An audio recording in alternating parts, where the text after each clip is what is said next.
Okay, here we go. Double trouble. Peace and much love. This is Emily Raw being into you for readings for the people. It's Monday morning. I beam in on Mondays to share free readings for folks. And today I'm actually live on YouTube and on Facebook simultaneously. So I'm double beaming. I'm triangulating the domains. Um, and I'm transitioning from Facebook to my YouTube channel to offer these readings for the people's lives. But until we can fully, that we're still on the bridge. So until we can do that, I'm beaming in both here and there. So if you want to follow my YouTube channel, you please do. It's Emily Raw 777. If you search that handle, there's also a link. I believe there's a link in this. There's a link to my website, emilyraw.com, and you can find out more info there. So, yeah, today I'm going to be sharing a message for the community. This is a message for all of us, including those who are watching in the future. So, if you are in the future, peace to you and peace to the present and to the viewers that are popping on. If you have a question for the cards for me and you want me to answer live and see what comes up from the guides, then please ask in the comments box and I'm happy to read for you. I have a pancake. No, I do. I have pancake, superfood pancake. Shout out to my bae for the superfood pancakes. I have, I also have Kim Kranz from the Wild Unknown Animal Spirit deck, which Kim Kranz is local to Portland and makes these amazing decks. I just love the energy, love the style. And so I have this animal spirit deck. We were just working with animal guides in our Dream Council group this morning, and gerbil medicine came up, which was cool. I love when animal medicine isn't like just like tiger and like eagle and like bear. And it's always like my animal totem is an apex predator. It's like sometimes I think dreams will really show us those animals, those more unassuming animals that also have incredible, powerful, potent teachings to share with us. And so anyway, shout out to gerbil medicine from earlier. So we'll work with the animals today. And then I also have the herbs, the herbal tarot, which I love. I first saw this deck at the Essential Elements Apothecary. I think that's where I might have ended up getting it. It's by Michael Tierra and Candace Canton. And it's the traditional tarot, but each card has a plant that's associated with it. So like the magician is astragalus. Astragalus. I always call it astragalus. Astragalus. So yeah, I'm gonna pull a card from these to open up our time together today. I'm usually here for an hour max, anywhere from like a half an hour to an hour, depending on who shows up. So we'll pull one for the community, and then we'll pull one for you if you'd like me to. Hello, YouTube. How's it going? Hello, Facebook. I have two cameras. Which one am I going to look at? We don't know. Let's start with the grounding, though, before we get into anything else. I think it's the drum mirror. I'm going to take this one with me, or I'll be right back. 2 seconds.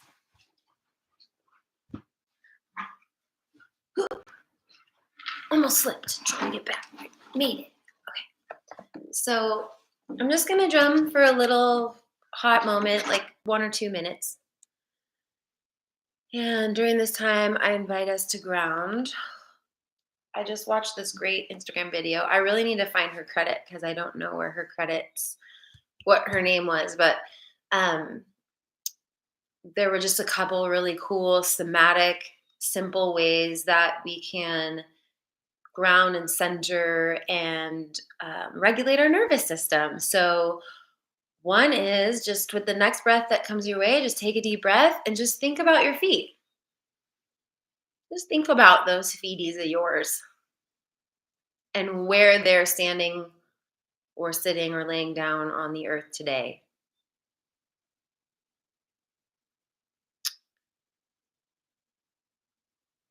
Just taking a minute to become aware of our feet. You can even wiggle your toes if you want to.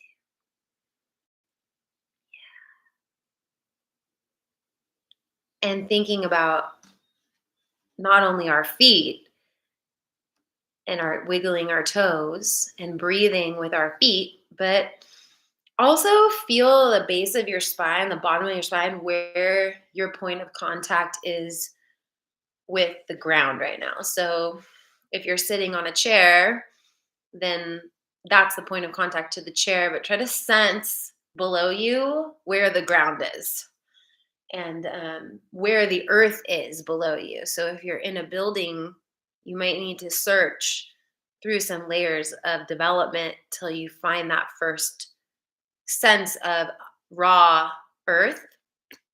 But that's what we're looking for as we breathe and just feel our feet. And let's just practice that for like 30 seconds to a minute or so, just a little time. I'm going to drum here. Thank you, Dream Maker. Thank you, Creator, for this opportunity to share. Please show us, show us, show us.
Yeah, just breathe in, thinking about our feet. That's it. It's a simple grounding exercise. Not too many fancy words, not too much eloquent language, more just a reminder. And there was a Pleiadian book that I read. I gotta remember to look at this camera too. Hello, YouTube. There was a book that I read years ago called The Pleiadian Workbook by Amora Kuan Yin. It's like channeled material from the Pleiadians. And I think it was in that book. It might have been Barbara Marciniak's Pleiadian book, Earth, Keys to the Living Library, which is also comparably interesting to read. But they said something like, we recommend that you do this grounding practice about 50 times at least a day. And I remember at the time being like, 50 times? Like, that's a lot of times. Sometimes I go all day without thinking about my feet. And especially because we are on screens right now, I'm literally on two at a time. When you're on a screen, your consciousness, our consciousness is in the screen and not really in our body completely, or with the earth the way that we would be if we weren't paying attention to this screen that's outside of ourselves, right? And so I'm so down with what Amora Kuan Yin and Barbara Marciniak are channeling through. Like, it's important to ground at least 50 times a day, meaning you don't have to do the hokey pokey and do a bunch of eloquent things. Like, that's the whole thing about being grounded, I think, is it's just simple. It's just take a breath, think about your feet, and feel the ground underneath you. And there is a magnetic center in the center of the earth that there's a in whatever framework of the earth you like to believe, there's a magnetic center that we're connected to, that we're held by onto the earth. And that feeling in our body can be super settling and regulating for our nervous system when we get excited, or we go into fight or flight, we get a little dysregged. So Yeah, so pancakes, blueberry superfood pancakes are also super grounding.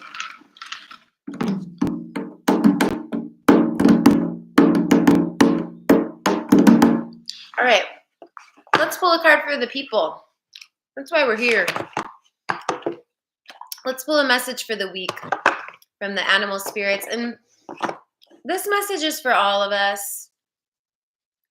This is a message for the collective. Shout out to the Dream Council community and our Dream Council chat room. It's been popping over there lately with dreams. And there's been a lot coming up around dreaming, not just for yourself personally, but dreaming for the earth, dreaming for humanity, and dreaming about politics, and dreaming about power, the power structures of the world and the world. So, and dreaming for the world that is existing on the earth. It's like the saying, we are of the earth, but we are in the world. And worlds change.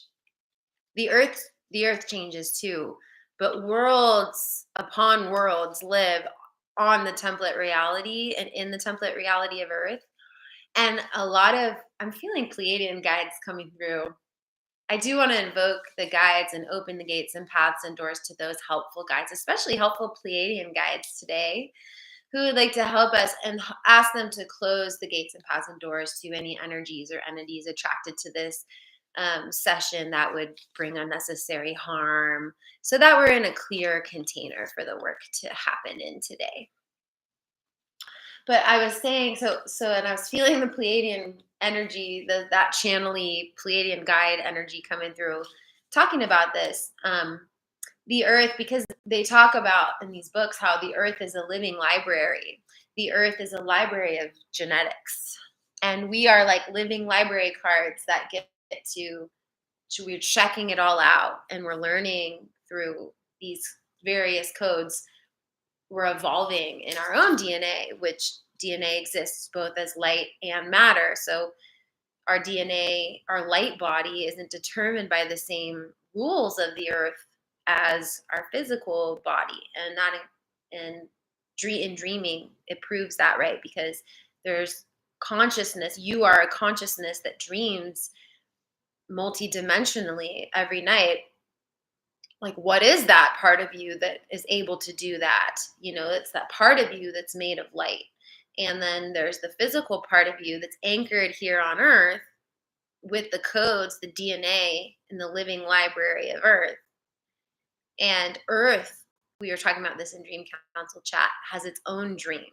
Earth is dreaming. And when this is a theory that I have, a feeling I have, or a belief I have, Carrie, is that from doing years of dream work so far, is that the earth is dreaming, and we are living the dream of the earth, and our body is the vessel of the dream of the earth. And when we go to sleep and we dream, it's like a little death. And that part of us, that light body part of us, the consciousness that is able to travel in dreams, is not limited to the earth's dream the same way. And I think that's why we have so many cosmic experiences or visitations with beings that are not from earth when we dream, because that part of us, it's immortal. First of all, it's like impermeable by death. It doesn't seem to live by the same laws of space and time, because when we dream, right, we're traveling beyond those limitations.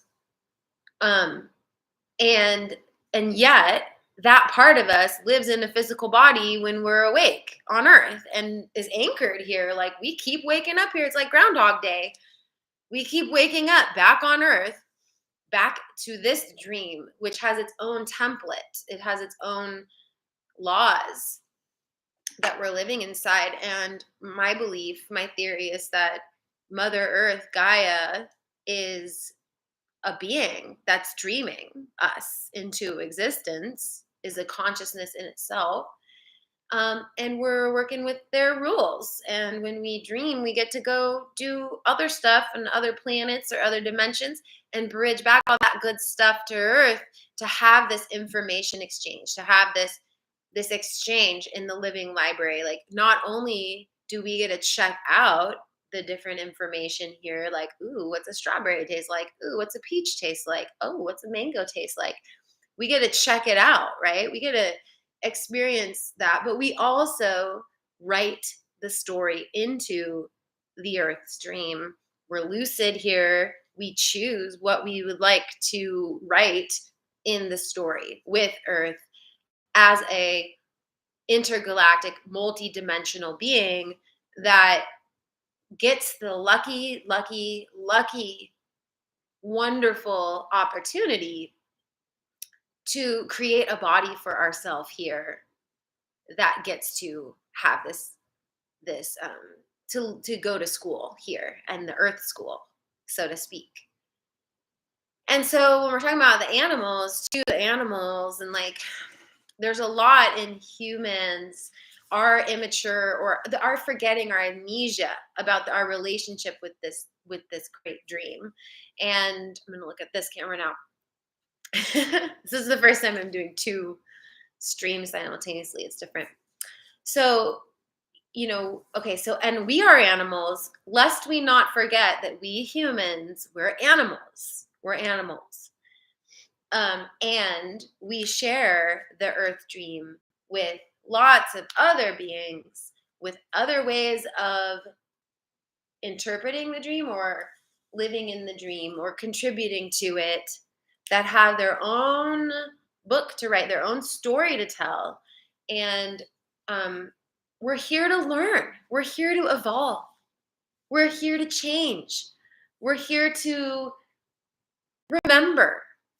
And it's like this funny joke where it's like, we imagine, I heard this somewhere else, but imagine you're in a classroom, right? And the teacher's like, okay, we're all sitting at our desk and they're like, okay, so for the next lesson, you're going to incarnate on this planet, right? And as a soul. And the catch is, you're going to forget why you came there. You're going to forget where you came from. You're not going to know where you're going. And you're going to be set up with these codes, these patterns, this timeline, this karma, and you're going to work your way through it. And you're going to do and see if you can remember yourself, remember your soul. Can you wake yourself up from that amnesia and become lucid? Let's find out. And we all laugh and we go, ha ha ha, this is going to be so fun. Or ha ha ha, oh, I can do it. I can, like the sense of like, it'll be easy, but it's not. It can be terrifying existentially to be on Earth. And especially when we're disconnected and we're ungrounded and we're disassociated. Because the Earth Mother, Pachamama, Gaia, one of many, many names, is here as our guide and our mom, our support system, to help guide the way of remembering, and to help guide the way towards the evolution as a soul that we have signed up for to experience here as a soul. And that's what's moving through to say. And it feels very like, it feels really channeled. I'm going to pick up this lapis lazuli for a second with one hand, and I'm going to eat a bite of this pancake with the other hand. Hi, Paul.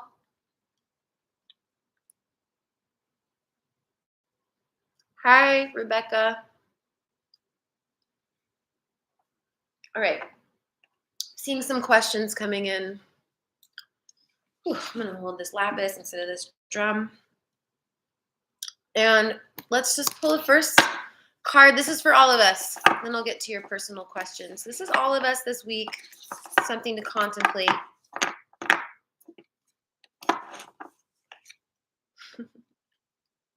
Wolf.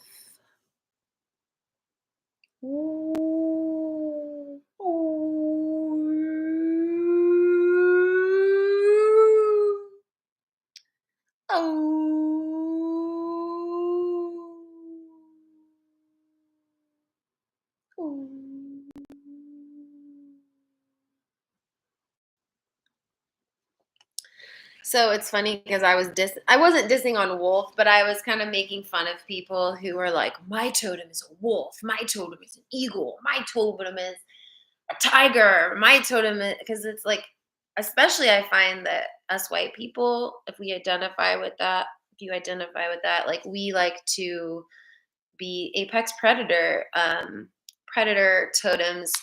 And there is something coming through about that aspect of the wolf, that wolves, apex predators, keep the whole process in going by acting according to their nature to identify where there is an overpopulation, like of deer. um, when there's too many deer, they eat all the tree saplings, and then the oak trees don't grow as much, and then there aren't as many acorns for the squirrels to eat, and so that messes with the squirrel populations. And then because there's less trees, the it erodes the soil, and now all the soil is in the water, and now salmon can't swim. And so when salmon stop swimming, they stop pooping in the water, which is feeding all the plant life. And so the plants stop growing. And when the plants stop growing, the soil doesn't get the nutrients that it needs to be healthy. So the soil goes barren. And then what happens is the whole earth dies. And like we know this on a level, we learned this in school, but this is so important to think about in our role, as a human, and our role in our communities, our role with um, community, and the sacred nature of the predator. Of course, we hear the word predator, and oftentimes we go to, like, I think about like a sexually perverted guy who's trying to get with to manipulate women into getting with him. That's what I think of immediately when I'm like, they're a predator, right? And that is something that we to look at, is like that predatory nature of humanity that goes like, ooh, that thing, I want it, or treats people like things that they can get and use for what they want from them, with and then destroy them in the process without, you know, and to benefit their own power, right? And there's a lot of that energy collectively going on in our microcosmically in our communities, where there's pecking orders, or there's an alpha and there's top dogs, and then there's the people who hang with the top dogs, and then there's the omegas, like the people who everybody doesn't like, but they're kind of, it's interesting because when an alpha dies in wolf culture, the the omega is the one who becomes the alpha, and often the omega is the brother of the alpha and is from the same family as, or from the same lineage as the alpha. And so sometimes in social situations, the person that's the most um the person that's the most ridiculed, or kind of is getting the least amount of resource, is actually next in line to be the freaking boss if the boss ever died, because they've been in so much work and resistance and tireless survival that it strengthens them for when it's time, if the opportunity struck. And I just listened to a lecture with the Temple of Hip Hop yesterday, and the teacher KRS-One was talking about how when civilizations fall and the pieces get scattered into different places, often warring cultures, or the cultures that were at war that made the civilization fall, collect these pieces up because they're very valuable, right? And utilize them for power. And so there's something collectively coming in about this for the world right now, is sort of like civilizations are changing and falling. And when one culture, when one way falls, all changes, all the other ones change ultimately. But this isn't necessarily devastating news, because when the dominant paradigm dies, it's actually the paradigm that was the most marginalized, or who has been striving and struggling the most, that gets the opportunity, because there is resilience there, to inherit that that place with the pieces of the civilization that remain. I love how Teacher says this too. Let's think about that for a second before I move on to your questions, because I don't want to just talk at you in this video. Let's stop and really think about that for a second, and how it relates with our relationship with the world, especially if you are someone like me who has struggled to, or has felt marginalized in one way or another, or has felt like an omega. Also, check it if you feel like the alpha right now. If you feel like the top dog, recognize that in those power structures, that when you move from that place, it's the underdog that gets that place, the one who has the least. So to respect and hierarchy, man. We want to talk about collective readings. We got to talk about hierarchy, because even though we were taught that we were free and we're all equal, we all know by now that that was a lie. So that we do live in a feudal society, or a classist society, if you're in the US especially, where different classes have different access to the resources. And if you're born into a certain class, it's like takes a lot to move beyond that. So that's what's coming up. Please join our Dream Council chat room if you want to see the dream stream that's been coming in about this. We've been sharing dreams about Russia and Ukraine, and dreams about Standing Rock, and dreams about capitalism and patriarchy. And that's actually where the gerbil came up, because one of the dreamers was a gerbil, or saw a gerbil, was in a gerbil wheel and got off the gerbil wheel and bit the patriarch. And I was like, were you the gerbil? And they were like, no, I think I was just watching the gerbil. But we ended up talking about the gerbil wheel today. So if you want to nerd out more on that topic, you can find more there. But let's get to your questions. And hi. Hi, Shakti. Okay, and checking on that YouTube. I don't have a lot of followers yet on my YouTube, but please do follow my channel. La la la la la la la la la. It's Emily Ross 777 if you search, and I'll share a link for you to find. So first is Rebecca. Are you still here, Rebecca? Send me a heart or like a comment. Let me know you're still watching. Is it the best choice to move to the studio I was offered? Or if that's not a good question, whatever guidance message is available for right now. How about, because what I see is it the best choice to move to the studio I was offered is a yes or no question. So like with yes or no questions, sometimes I just want to be like, my trickster wants to be like, no. And then be like, how did that make you feel? And then if I go, yeah, that is the best choice. How does that make you feel? In your body. But let's pull a card, and maybe a question like, thank you, Dreammaker. Thank you, Creator. Please will you show us an animal that will help Rebecca, to help guide Rebecca in making the most aligned choice possible when it comes to her living situation? What's the best way for Rebecca to approach this opportunity so that they may find clarity about their decision? What about something like that? Hi, Tracy. I'm still not sure if Rebecca's still here, but let's pull a card for the future. The octopus. And I don't have the book with me today, so we're just gonna feel into the octopus energy. And immediately what was coming through was about putting your feelers out in lots of different areas right now.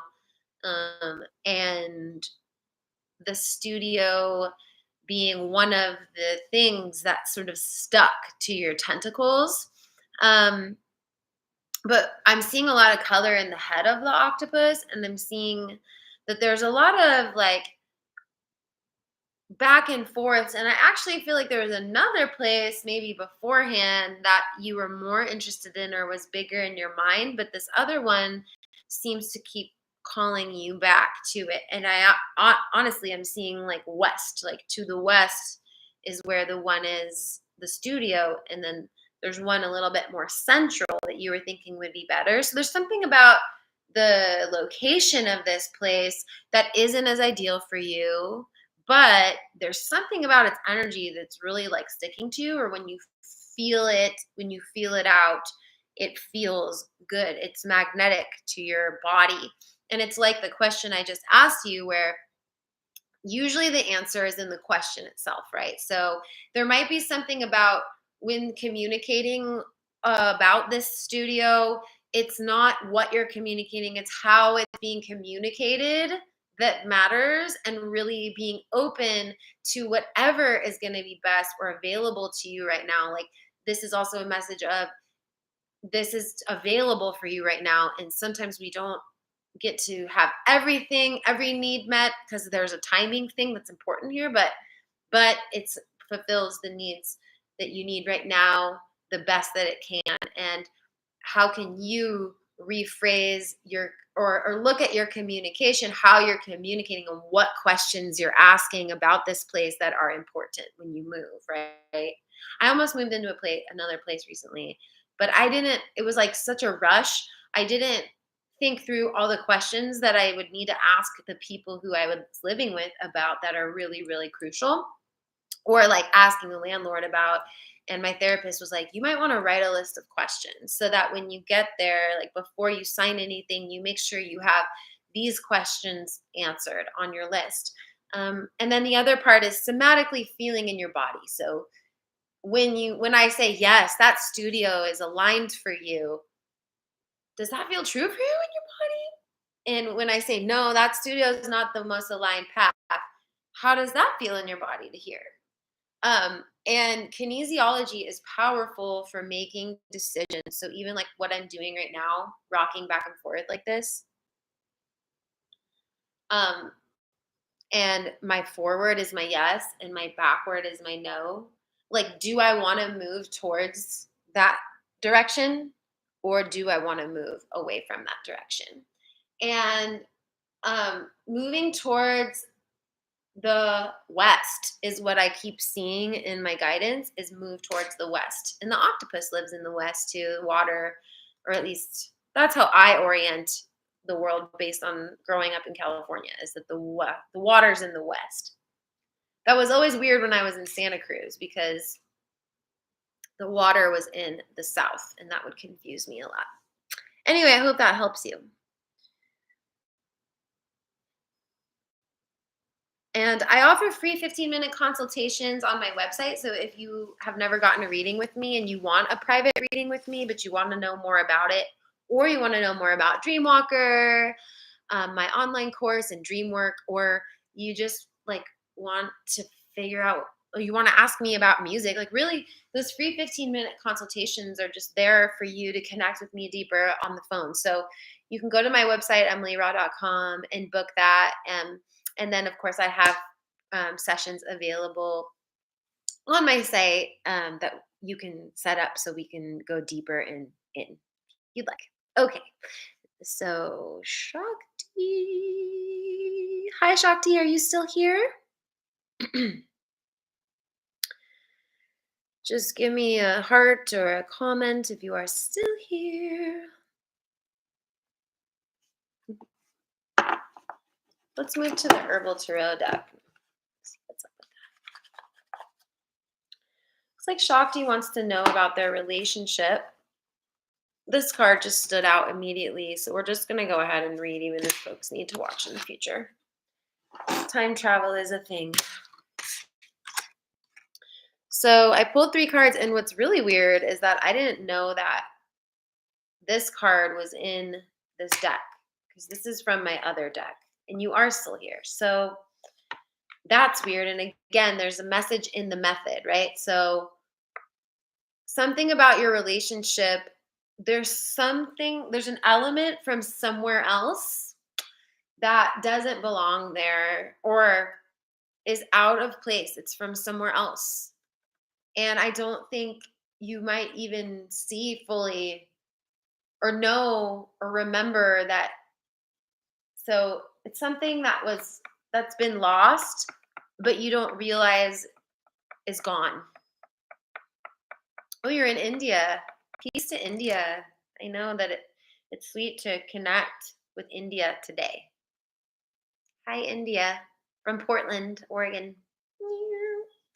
Um, so there's that. There's something in your relationship that has been lost, but you don't realize is gone yet. But now you're starting to see that it might not be there.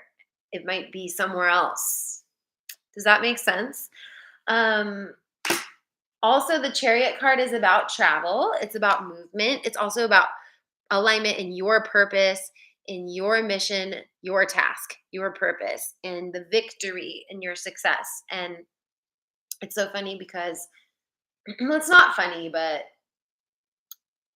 so one of my sweet sister friends, we talk with each other a lot about our relationships because, like, that's part of how we, support each other emotionally. I'm just eating a pancake. That's how I support myself emotionally also. It's gluten free, so don't worry if you were worried for me and my gluten sensitivity. Anyway, sister friend, we talk about our boyfriends a lot, but this one day I was tired. I had just traveled. I was just gotten off a plane and we were talking and she was just going on about her boyfriend and it was like the same pattern that they've had for a long time. And I was like, you know what? I feel bad now actually. I feel some guilt coming up because I was just like, you know what? I don't want to hear about your boyfriend right now. Like, I know that that's a pattern. I know he doesn't get it about these kinds of things. I want to hear about you and your work and like what you're doing with your purpose and your art and your creativity. Like, what rituals are you working on right now? What kind of art are you making? Like, what are you like? What's your self care regime looking like these days? Like, oh, you did that? I'm so proud of you for how you did that. Like, where's your service? Where is your service to community looking right now? Like, and I want to support you in that. And not that I don't want to support my girlfriends in processing their relationships, because especially I think women connecting with other women to bond the estrogen bond so that we can have emotional intimacy with one another and support each other with that so we don't lean so much into our partnerships for that and we can come into our partnership with more confidence is so helpful. And I do notice sometimes we get into these patterns where the main focus of our consciousness is about our relationships with men. And it's usually about, and I'm generalizing here, but this is for me, it's usually about the struggles that we're having with them and needing them to be giving us something. And so we're getting it from the sisterhood. So this wants to get cleared up. And actually, the plant sage just come in here with the high priest about your ministry, like your offering and your purpose. And when you are in that and you're doing that, then naturally your beloved is there to support that. The most ideal partner is going to be there supporting that and being in alignment to that frequency of you living your purpose. And if anything, like lift you up more in that and encourage you more to focus on that so that you can be well. And And so sometimes, and I want to say this again, I'm saying a lot of generalizations today, and I don't want to be overly PC. It's a white lady thing, but when we are white people, I had noticed, I think this has to do with Ireland. I'm pretty sure, but I haven't fully unlocked this whole, like, unraveled the thread of this, but I think that it has to do with time of Roman Catholic invasion, when folk people were taught that you have to give your power, your resource, your path, your mission, your purpose to another's purpose in order to be safe, and it's at your own expense. And I think that's like the king, right? Being like, you all have to serve me and my interests, right? And then your little clan family being like, yes, but we have our own internal power, our own resource, and our own mission and role in society that we do. And they're like, you have to, the king was like, you got to give that to me, right? It goes back to the opening card and hierarchy, right? And the collective hierarchies, right? And then how that reflects in our personal relationships, how that can look is, especially for women, is I'm going to sacrifice my purpose to support the purpose of the relationship and to support the purpose of my partner. I'm going to give to their purpose at my own expense, because otherwise I won't be safe. I won't be resourced. I won't be secure. I won't be supported.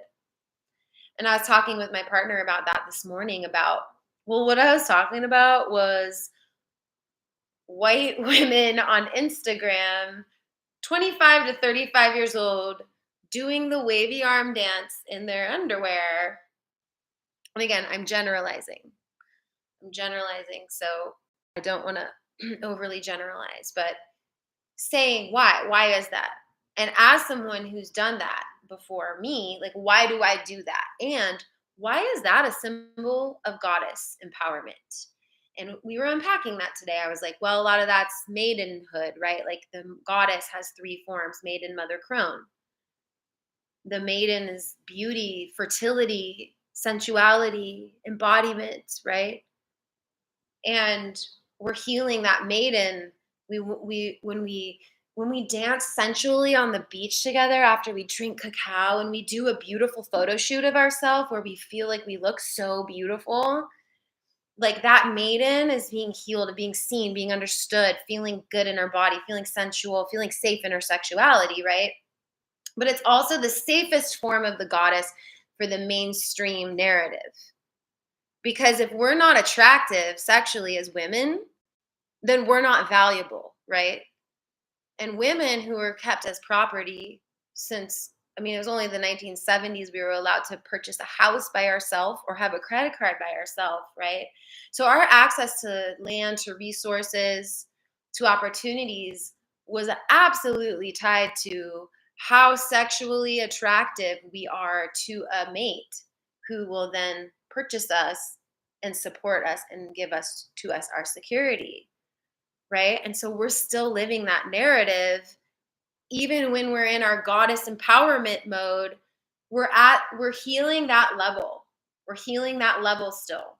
So, you know, um, as a priestess of Isis, I'm dedicated as an embodiment of the goddess. My body is her vessel, but the goddess energy lives in all nature, in the cosmos, in the center of the sun, in a plant, in a tree, in an animal, in a gerbil, and in a woman, and in a man, right? And it lives in me and it dances through me. And when I'm a maiden, it dances through me in this fertile, sexual, attractive, beautiful, sensual way. But when I become a mother, okay, when I go into the next phase of feminine goddess life, right? When I learn, now I'm learning goddess on a different level, right?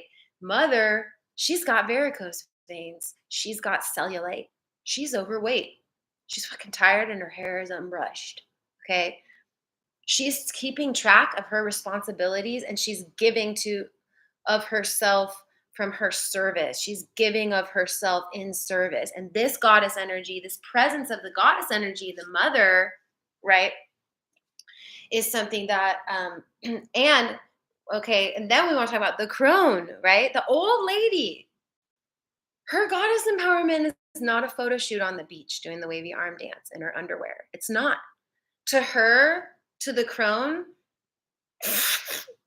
she doesn't need that to be powerful. Her power is she lived for 45 years tending the same garden and she knows how to grow the best food.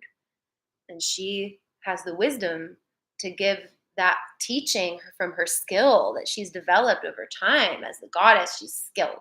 That's why you see like Aphrodite, right? Let's talk about actually Artemis. She's one of my favorites because Artemis, she's a goddess of love, right? The maiden. She's a goddess of war, the mother, and or conflict, right? Conflict resolution, and she's a goddess of wisdom, which is the crone or her owl, right? Of wisdom. So I'm on a soapbox a little bit to say, because this is for everyone, and it includes you, Shakti, but to say, let's not limit ourselves with the goddess movement to think that to be empowered as a priestess or as someone who's in tune with goddess energy, that means you have to be taking pretty pictures, um, or being physically attractive, right?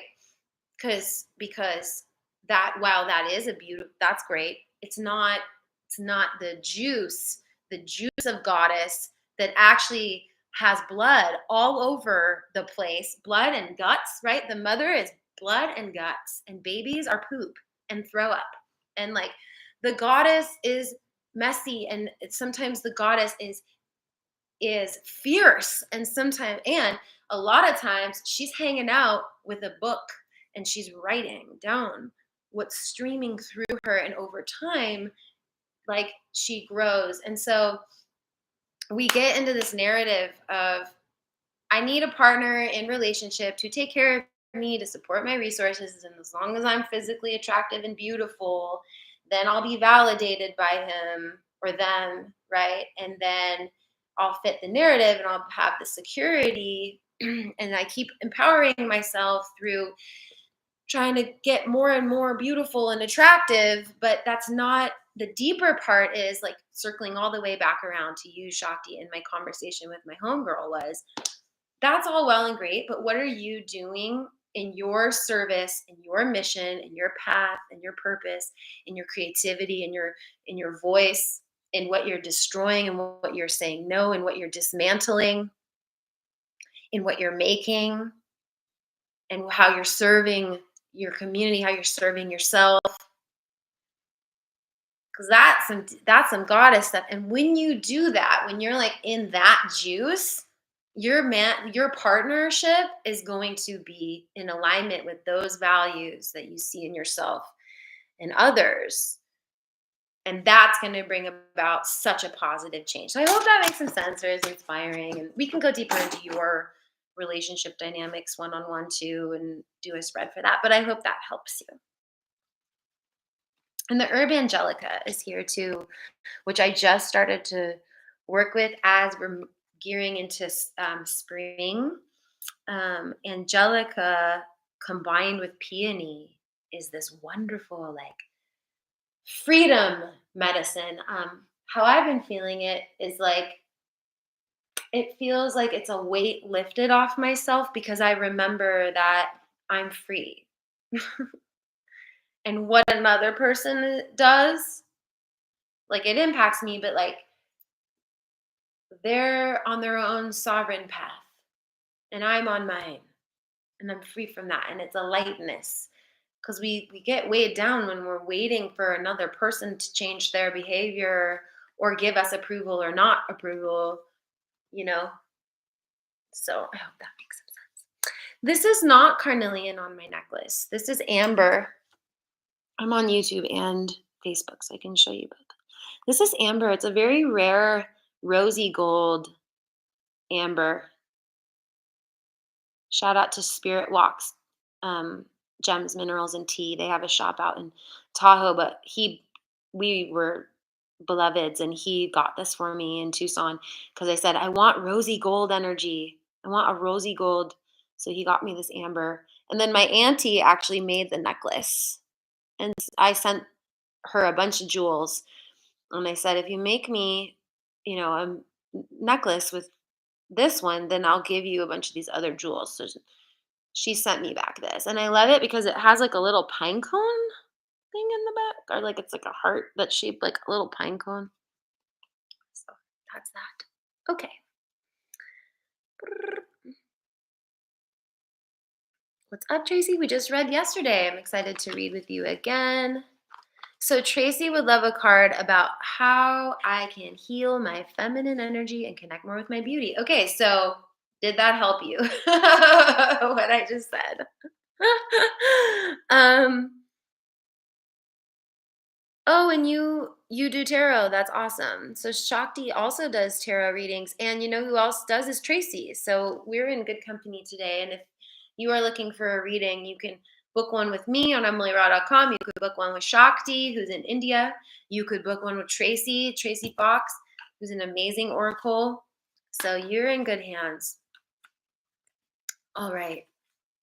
So I hope that made some sense to you. But let's say, since you're asking Tracy, let's pull one for you. Like, what else with all that said?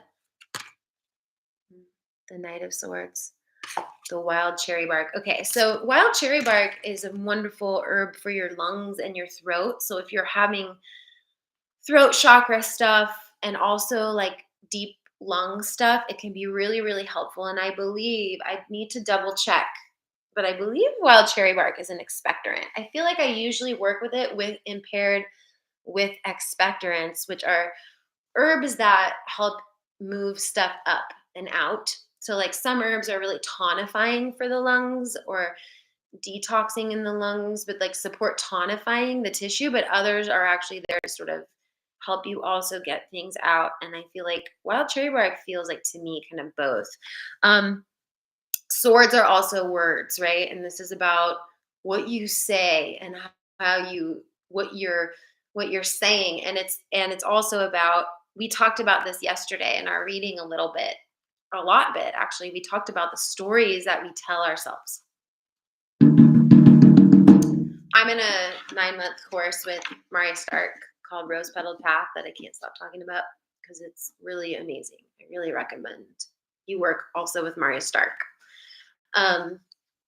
about this. But we just learned this game changer tool where when you have a feeling come up, right? Like let's say that we see a wavy arm dance on Instagram today with like a beautiful, quote, beautiful Instagram influencer model, and they're on a tropical island and they're just like, oh, I'm so sensual. And we go, oh man, that makes me feel bad about my life. Cause I'm just sitting here on the couch in the suburbs and like I'm in my sweats and like I don't feel beautiful right now, you know? It's funny because I think that some of these posts, they can be inspiring to empower others to do the same thing, but a lot of times they can actually be sort of triggering to a lot of people if there isn't a coherent container and intention and message, because um, we all have blocks around feeling safe to be in our sexuality and our sensuality, to express our divine sensuality without being shamed, right? Like what I'm saying could come out being like slut shaming, right? Or like oh, well, you triggered me because you should be able to do that yourself, right? So there's all these narratives. There's all these narratives and stories that we tell ourselves. And in Maria's class, we bring up a feeling like that, like feel it in your body and come up with a phrase about it, like, oh,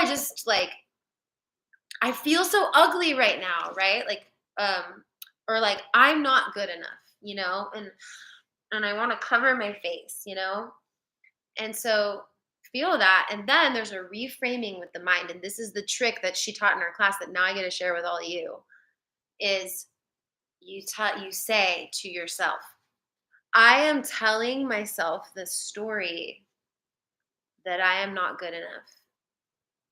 And you feel that in your body. And how does that feel when you say, I'm telling myself that I'm not good enough? Right? So it goes from, I'm not good enough. Oh, how does that feel in my body? To I'm telling myself the story that I'm not good enough.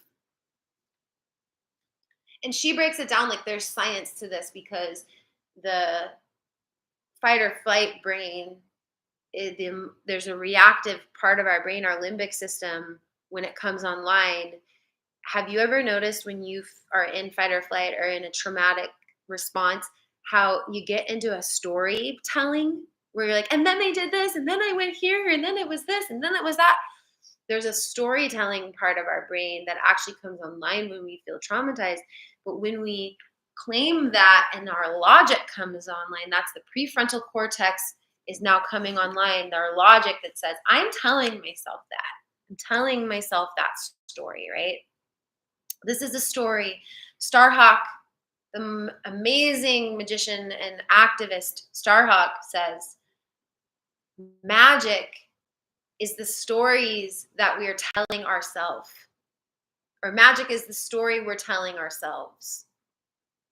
That's magic.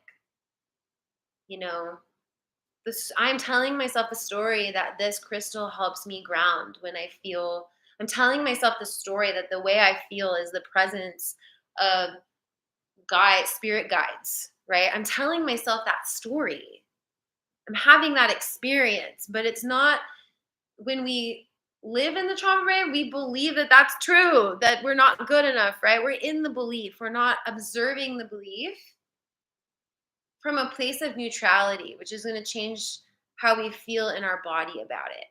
So this is an advice, this is guidance to coming into your alignment in your healing, your feminine energy and connecting more with your beauty is also about acknowledging the stories you're telling yourself about what it means to be feminine and what it means to be beautiful.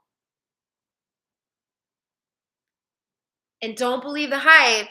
If you, like me, are a social media user who is exposed to people who are filtered, who are, you know, in their own life, believe me, they have their own struggles. I read with a lot of people like, who are these people? And I'm like, really? It seems like you're so perfect because of the way you present yourself. Well, it's really easy for us to present ourselves in a curated and controlled way in this environment. So don't believe the hype about like what, or if you're believing the hype, you're telling yourself the story that you believe the hype. You know what I mean? And what I was just going off on with Shakti um, is that looking at as women, or like looking at our beliefs that we have about ourselves as women who are connected to the goddess, that we still have a long way to go to get out of the 25 to 35-year-old white girl sensual photo shoot empowerment world, which is a valid world. I'm not saying it's both good and it's bad. It's not about that. It's just choosing where you want. It's like KRS-One says, it's choosing off the menu what your mind would like to eat off of, right? And so if you want to eat off of that plate, it's not good or bad. It's just a plate. But let's not limit ourselves to the entire menu of goddess empowerment and feminine energy and the beauty of that exists beyond that part of whether we're sexually attractive or not, if we're viable for mating. I remember being at the Best Buy one time with my mom, and she had just gone through menopause. It was like during the phase, like right when she finished menopause. So she had just stepped over the threshold to the crone, and we were trying to get help. And she was like, man, ever since I became a crone, it's like men at the store don't help me as much as when I was maiden mother. And I was like, really? I was like, I didn't know that was a thing. I didn't realize that there's this thing where crones, not just women, but men and women, all gender identities of older people get so ignored. Like, how many conscious events have you gone to recently that included a large percentage of people over the age of 60 or 55 even, let's say, and people under the age of 18. And like how conscious are we being? Like if you look at your circle and it's all people in the same age group, right? And so what she was saying is like, well, I realized this. I'm like, why? Why? And she said, well, if you're not sexually attractive or able to mate anymore and breed and make kids, then in a patriarchal society where your value is based on whether you're attractive to a man or not, then you're not, no one cares anymore. And I thought, oh my God, what? Because I'm I remember when I was 19 and I was modeling and I used to do these fine art photographs with this amazing artist named Steven Gelber. Check him out, his work. He's like living legend, dude. I'm so grateful and honored that I got to work with him. But I was 19 and I used to smoke tobacco and I was smoking and he said, that smoking's going to prematurely age your skin. And I said, I don't care, like whatever. And he's like, one day you're not going to be so good looking. And then if you don't develop a skill, what are you going to do? And at the time, I thought that is so rude. But I see what he's saying now because, like, as I get older and like I get wrinkles and spots and like I'm a little bit less juicy in my maidenhood as I used to be, I'm like, and I see women in the conscious community, like arts community, who earn money from being hot, right? From being sexually attractive. And they go on stage and they're hot and they get paid to be hot. And that's cool. But if you don't develop a skill, then one day you're not going to be hot anymore. And then what are you going to do for money or for resources? Because if you're playing the game of your value being whether you are attractive or not to the world, and the standards of beauty that you have been taught, then what are you going to do? So let's listen to Buckminster Fuller. He says, let's make those old systems obsolete because we're too busy creating new ones. He didn't say it quite like that, but it's like, let's make that shit obsolete. Like, maybe I shouldn't live to the standard of my oppressor anymore. Maybe I should create new standards and values around what makes me valuable and what makes me channel the goddess. Like like Bob Marley says, who feels it knows it. Can you feel it in you? And if you're a man watching or identify as a man, whatever body you're in, doesn't have to be one with a womb. Feel it in your physiology right now. The juice of life. The juice of life, that saliva in your mouth. Swallow it. Yeah, it's the goddess living in you and speaking through you and creating through you and destroying through you. It's so much deeper. So that's what I have to say about that. Shakti's still wondering what he actually is feeling. And I pulled the moon for you earlier, and that's a card about mystery. And I don't like to read people who aren't present and who don't give me permission to read what they're about them. So I would what the message is definitely the reason why you're here and not anywhere else in this whole world right now and getting a message is actually suggesting that maybe you back off from wondering, like, I don't mean to say change how you feel, but like ask yourself, why do I need to know that so much? And maybe if you put your energy and focus towards yourself in service even more, you're going to find the answers. Like if you read tarot, then that's something I would do, is read for myself in my connection, my relationship with this guy. And if you want to ask how he's feeling and ask him permission psychically or in your connection, that's probably a better bet. Okay. I'm overtime right now. This is so fun. It's cool because I'm on YouTube and I'm on Facebook. So hopefully it's all working out. Hi, Cheryl. Hi, Melanie. Hi, Maikia. Maikia? Mikia? Hi, Diane, Cameron, and Ray. So I think Maikia, if you're still here, has a question, and then Melanie has a question, and then we'll go. So that's where I'm gonna cut it off there. So Maikia, we're gonna pull. Let's go back to the animals. The beaver.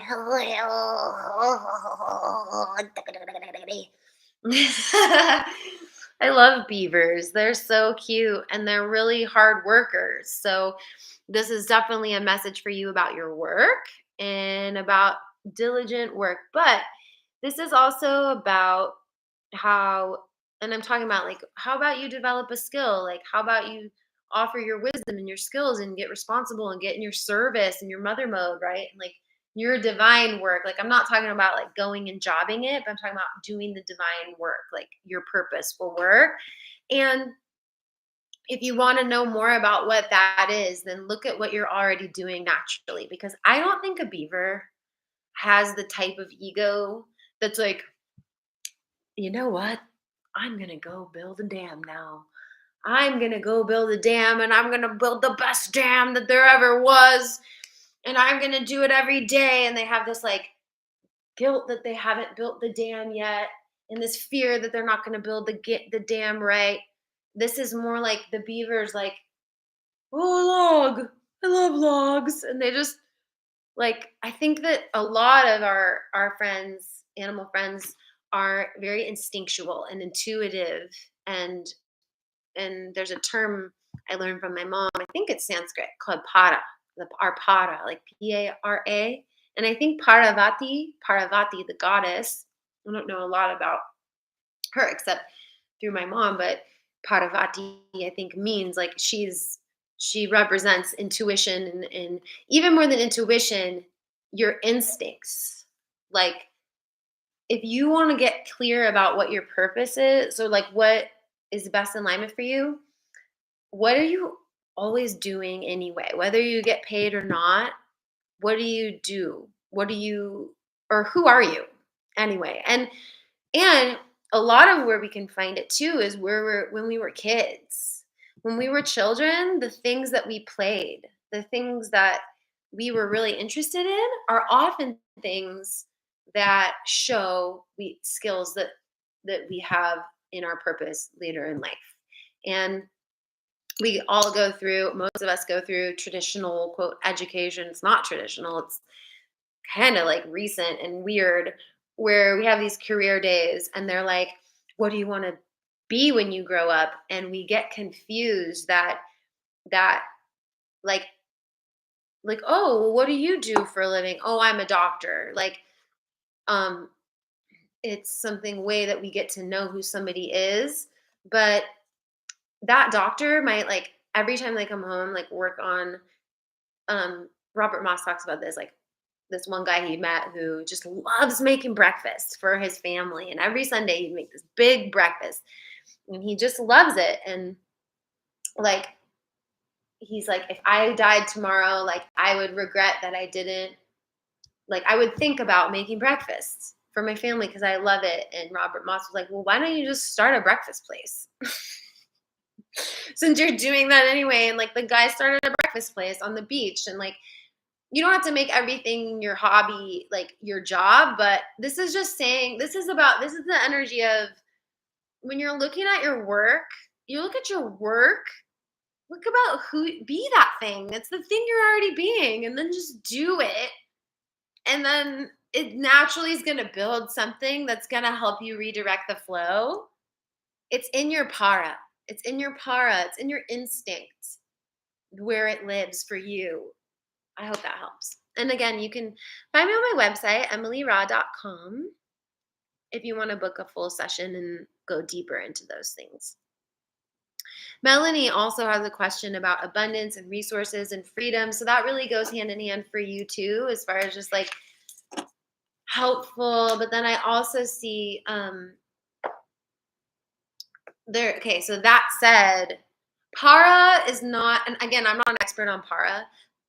Para. I think it's pronounced para, but but sometimes we think that means, oh, I'll just sit here and go with the flow and I'll just wait for the opportunity and just land in my lap and I'll just space out and disassociate. And that means going with the flow, right? It's just like, I'm not even in my body. Like, I don't even need to be in tune with my needs right now. And like, I've seen a lot of hippies who get some spiritual information and are like, oh, well, if the universe is going to provide, then that means I'll just let go of my responsibilities. And it's always going to land. Like, we do have to eat. We do live in a temporal reality. We wake up on this earth dream, and there's rules here, right? And so, for you, actually, Melanie, this isn't so much go with the flow in the sense of disassociate. And because you're being asked to show up and do the work regularly. But it's that message of, like, for example, um, with Dreamwalker, okay, because this is one of my works right now that I'm working on is an online course called Dreamwalker. And I just love dreaming. Like, I love my dreaming practice, and it's just who I am. I've been practicing for years, and I hosted free dream councils for years every week, just free, because I just love learning about dreams. It's just something, it's who I am. It's just what I do, right? And, but when I don't show up to my office each day to write down the outline for that lesson and post a sales post so that you all know how to get to it, which you can find on my page, by the way, and on my website if you want to learn more about the course. But it's like, if I don't meet it halfway by doing the work, then it's not going to happen. And but I can choose to do the work that I love to do by making my work the dream work, making my job the dream work, right? It's like, because now I'm going to do it anyway, but I need the organization and the willpower to choose, like, to show up every day and do it. Um, I see some laughs here, but does that make sense? So this is like a disclaimer that when I'm saying follow your intuition, follow your instincts, that doesn't mean give up your sovereignty or give up your ability to make manifest, to make ripples in the world, to make things happen. You want to know a trick I learned a long time ago, and then I'm going to get going. And sorry, Kavya Bajaj. Apologies, but I had made my boundary at Melanie. So if you want to book a reading with me or a free 15-minute consultation, that's free, you can go to my website, emilyraw.com, and set up a time. We can talk on the phone. But what was I going to say? So meeting the goddess halfway, basically, by showing up to do the work. Oh, so writing things down. So I realized I've been doing better. Therapy is helping me with this, in acknowledging what I've already created and acknowledging how far I've come and everything I've completed and celebrating that. And as I'm doing that process, I realize that part of how I'm able to make shit happen, or like build businesses or online courses and projects or put on events or make albums or like be creative, it always starts for me with writing things down. It's like, well, it starts with the vision, right? And it's sort of like a medicine bundle that gets dropped in, that has like parts and pieces I can see. Like with Dreamwalker, I was like, okay, I know I want to do like a Zoom thing. Like, I know I want to work with archetypes. Like, I know it's going to be like a dream council format, but we're gonna be meeting on Zoom. It's going to be more centralized around the archetypes. And I kind of have a feeling about who these archetypes are, but it hasn't fully come into it. But it's like I get an idea, and it's like a medicine bundle that I unwrap and I kind of look at the pieces in. And if you're someone who has a lot of ideas and is super ambitious, sometimes you might have a pile of medicine bundles that you open and you're like, ooh, that looks cool in there. But then you close it and it's like there's too many. So you never get anything done. You're like, you know what? I'm just going to sit here and watch Netflix tonight. I'm not going to take one step towards my dream today because like, except the only step I take is I'm gonna look at all the medicine bundles and open them and go, oh, look at all those cool medicine bundles. I can't tell you how many medicine bundles my friends have who I love, and I'm like, can you please just pick one of those up? Just pick up one and unwrap it and pick up the first piece inside and go, what is this piece? And what you see, write it down. And you can write it down, type it on your phone or whatever, but I would even recommend writing it down physically with a pen and a paper because what you're doing is you're taking something that's invisible from from the fifth dimensional, fourth dimensional reality and you're bringing it into 3D. You're saying now this says crocodile on it. It's a card. Kim Kranz, she dreamt up this crocodile. She got a medicine bundle called this deck. And it had all these animals in it. When she opened it up, she was like, look at all these animals. And maybe I could. She might have seen the shine of the box a little bit, like in her mind, like, ooh, it looks shiny. But she had to sit down, pick up the bundle, look and write down crocodile, write down fish, write down hawk, write down swan, and then look at them and go, now that it's all written down, everything I see in the bundle, maybe I could put all the birds together and make that the air. Yeah, that's cool. So that's when you start to, it's sort of like a dream, right? Your dream comes in, it's like a medicine bundle of just like random symbols, and you can kind of feel it, but it's ambiguous. You're going to pick it up and take out the pieces and pick them up and go, what is this? And write it down. And then look at it in the three-dimensional world and go, okay, how does that make me feel? What does that inspire me to do, to take one simple action to do every day, right? Like, what's one action I could take to honor the medicine of what was given to me by the muses in that vision? And I love to play with this with my film Street Destiny, which I made a couple years ago. That was exactly that. It was like I just had this vision of like street dancers. There was like my Minoan bee priestesses. There was like a lot of bee medicine in it, but it was like urban. And there was like I could see the pieces, and I wrote it down. I wrote down the vision. I called in helpers, and then I took action based on that to recreate that vision the best I could to show all of you into its completion. So that's some of the meds that I think could be helpful for all of us. And I want to say for Kavya as well, who was asking for a message. This is for you too. It's about meeting the goddess halfway, like my teacher, Lady Lorian, used to say, through taking creative action to respond to the inspiration that we all are given inside, and and showing up for it, and then we witness the miracle take place when we do that. So I am way over time. This was a long one today. I feel complete. I think it's time to move on and just let that all integrate. And again, I don't want these videos, readings for the people, to just be me talking at you and you just like absorbing. Like, think about it for a second. Give yourself the opportunity to stop and think about what I just said. Like, you could have been anywhere else, but you're here. So there's probably a reason we all need to hear that today.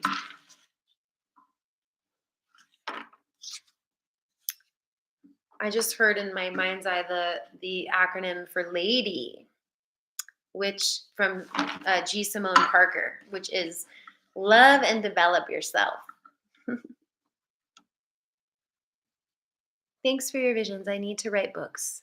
It's yes, all over the place. Need to start. Yep. Yeah.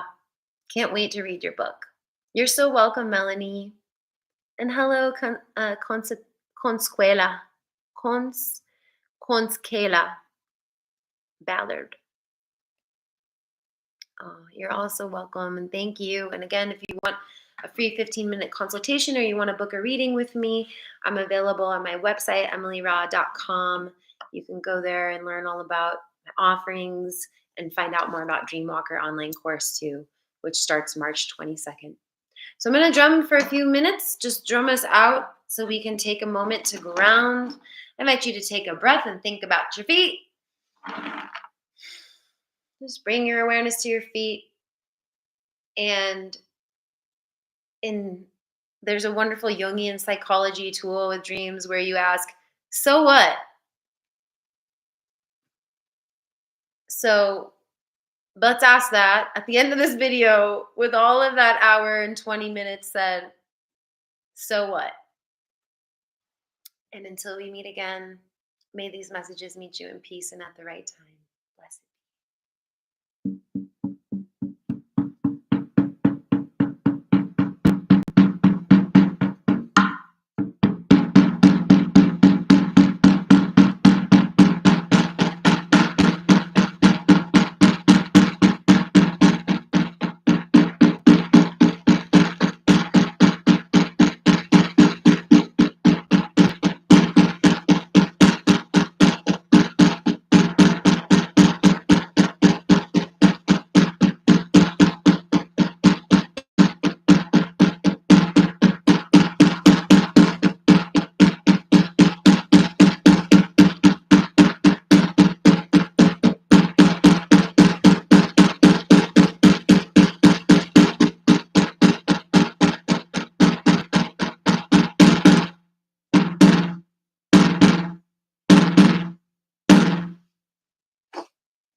Blessed be.